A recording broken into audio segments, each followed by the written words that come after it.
This week's Parsha, which is Parashas Bereishis, begins with a pasuk that we typically just view as chronological, historical, like an introductory pasuk to the Torah. In the beginning, Bereishis, bara Elokim, did God create, es hashamayim v'es haaretz, heaven and earth.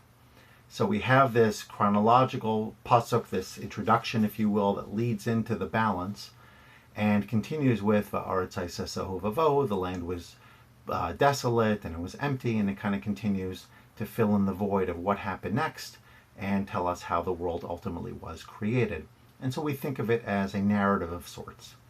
Rashi points out, though, that the word Bereishis is the wrong choice to say that in the beginning this is what it looked like, because that's not the word you would typically choose. You would say Berishona.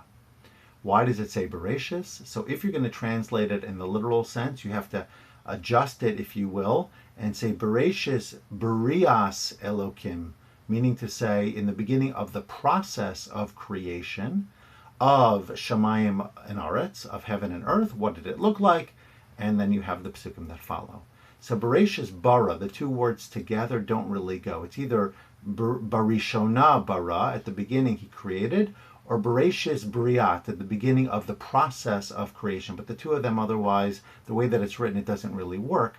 So Rashi says, what then is the intent of this grammatical anomaly here of Bereishis bara instead of Bereishis Brias?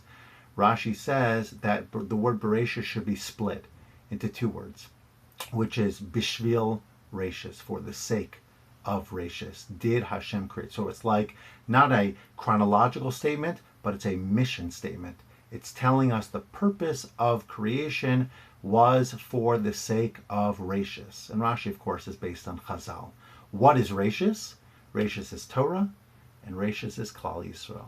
Reishis is the Torah that God gave to humanity, and specifically the children of Israel, who are the ones who are charged to fulfill the mandate of Hashem and to learn His Torah. And so in essence, the Torah is telling us a mission or purpose statement that everything that is to follow is for the purpose of, number one, studying this Torah, and number two, for the people who were charged to fulfill it in this world. And that's why God created the world. So it's not like there was a world and now let's put a Torah into it. The Torah was the blueprint, and the Jewish people were the agents from the beginning to fulfill that mission. That is an extremely empowering concept, I think, for all of us, that we have the unique ability to tap into the very purpose of creation every time we learn Torah and every time that we fulfill God's will in this world.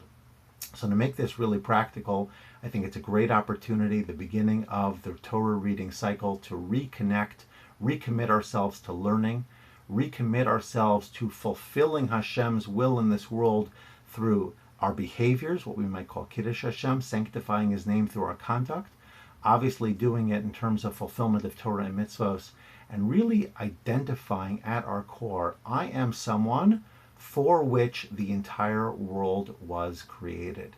It's very empowering. It's also very obligatory. It charges us with a tremendous mandate, but we're up to it, because if we weren't up to it, we wouldn't have that responsibility.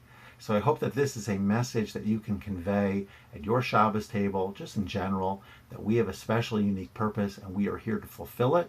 And the more you can commit to that goal and take action around it, the more happy, fulfilled, successful, and connected you will be. Have a wonderful Shabbos.